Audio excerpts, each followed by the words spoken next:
تو جس وقت شام ہو اور جس وقت صبح ہو اللہ کی تسبیح کرو یعنی نماز پڑھو، اور آسمانوں اور زمین میں اسی کی تعریف ہے، اور تیسرے پہر بھی اور جب دوپہر ہو اس وقت بھی نماز پڑھا کرو۔ وہی زندہ کو مردے سے نکالتا ہے اور وہی مردے کو زندہ سے نکالتا ہے، اور وہی زمین کو اس کے مرنے کے بعد زندہ کرتا ہے، اور اسی طرح تم دوبارہ زمین میں سے نکالے جاؤ گے۔ اور اسی کی نشانیوں میں سے ہے کہ اس نے تمہیں مٹی سے پیدا کیا،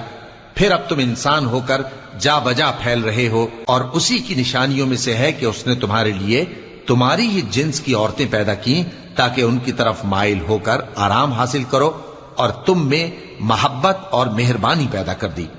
جو لوگ غور کرتے ہیں ان کے لیے ان باتوں میں بہت سی نشانیاں ہیں۔ اور اسی کی نشانیوں میں سے ہے آسمانوں اور زمین کا پیدا کرنا، اور تمہاری زبانوں اور رنگوں کا جدا جدا ہونا۔ اہل دانش کے لیے ان باتوں میں